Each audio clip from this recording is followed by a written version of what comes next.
Madame, Monsieur, bonsoir et merci de nous rejoindre pour ce point de l'actualité. L'actualité de ce samedi marquée par l'intensification des bombardements sionistes à Raza, un raid mené la nuit dernière sur le quartier de Tal Sultan, situé dans la ville de Rafah, a fait 7 morts, pour la plupart des femmes et des enfants.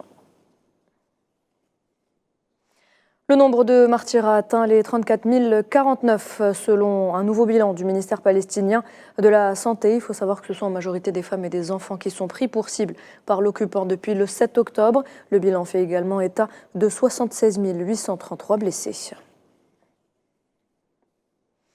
Et toujours à propos du dossier palestinien, sachez que le président Mahmoud Abbas s'est exprimé au sujet de l'adhésion pleine et entière de la Palestine à l'ONU qui, sans surprise, a été bloquée par les États-Unis. Mahmoud Abbas qui a, dans un entretien accordé à l'agence de presse palestinienne Wafa, qualifié le veto américain de décevant et irresponsable. Il a également ajouté que les États-Unis ont violé toutes les lois internationales et rompu toutes les promesses concernant la solution à 2 États.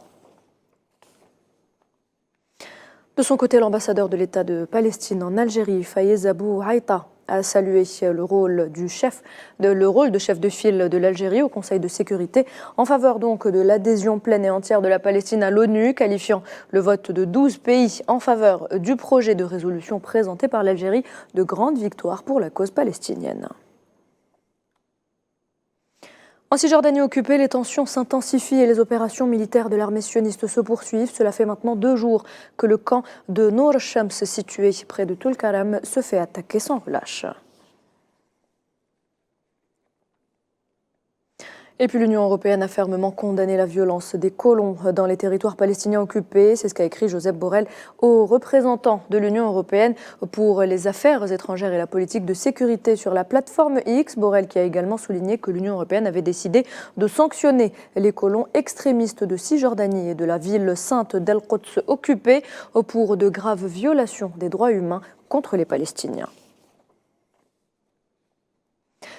L'élan de solidarité du peuple marocain en faveur de la cause palestinienne ne faiblit pas. Ils étaient des milliers à avoir participé vendredi à des manifestations dans plusieurs villes du royaume dénonçant l'agression génocidaire de l'occupation sioniste contre la bande de Raza et rejetant la normalisation du régime du Marzen avec l'entité sioniste.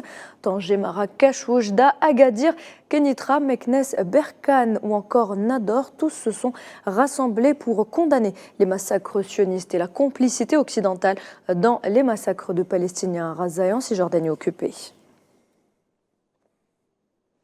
Dans l'actualité également, le président de l'Assemblée populaire algérienne, Brahim Bourali, est arrivé ce samedi à Masqat pour une visite officielle au sultanat d'Oman à l'invitation du président du conseil omanais de la Choura, Cheikh Khalid Ben Hilal Ben Nasser Al-Ma'wali, qui l'a accueilli plus tôt dans la journée en compagnie de membres du conseil de la Choura, ainsi que l'ambassadeur d'Algérie au sultanat d'Oman, Mohamed Ali Bourazi.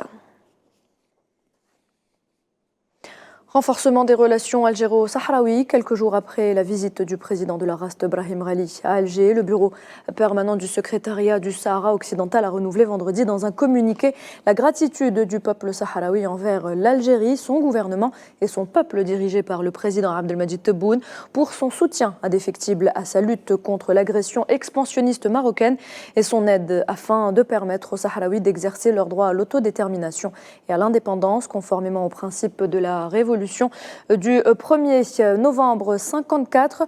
Le bureau a également souligné la solidarité des relations stratégiques entre les 2 pays ainsi que la parfaite convergence de vues sur les situations dans la région et toutes les questions d'intérêt commun. Et voilà, c'est la fin de ce point de l'actualité. Merci de l'avoir suivi. Je vous retrouve à 19h pour le journal de la rédaction.